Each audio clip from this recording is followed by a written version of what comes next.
My family called me the failure for 10 years while they pampered my golden child brother.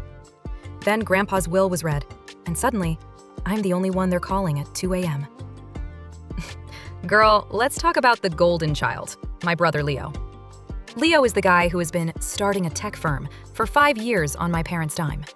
He's the one they brag about at dinner, while they look at me, a simple kindergarten teacher, and like I'm a tragic character in a Victorian novel. For a decade, every family gathering was a roast of my life choices. Why don't you get a real degree? When are you going to marry a doctor like Leo's girlfriend? I was the black sheep, the disappointment, the one they barely remembered to invite to Christmas. But then there was Grandpa. Grandpa was old school wealthy, like don't talk about money, just have it wealthy. My parents and Leo treated his house like a drive-through ATM. They'd visit once a year, take a loan for a new car or a vacation, and vanish. Me? I went every Sunday. Not for the money, honestly. I thought he'd spent it all on his gardening hobby. I went because we'd drink Earl Grey, argue about 1950s movies, and he was the only person who didn't make me feel like a failure.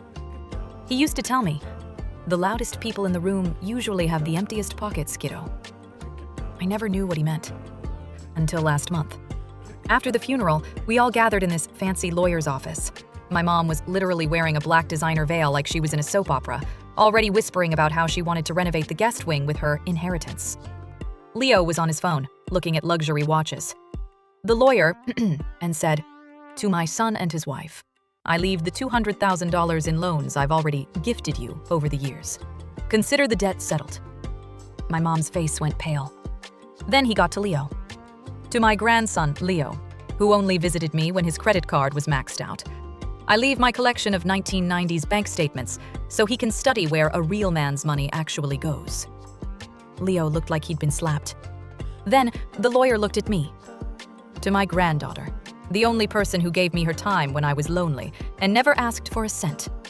I leave the estate, the investment portfolio, and the vacation house in Provence." The room went radioactive. My mom actually screamed, "She manipulated him!" Leo called me a snake.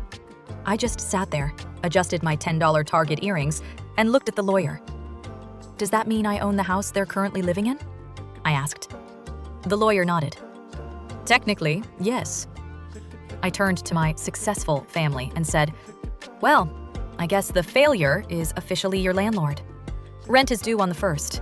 Don't be late." I've blocked all their numbers, and I'm currently looking at flights to France. So, tell me, am I the villain, or did I just win the long game?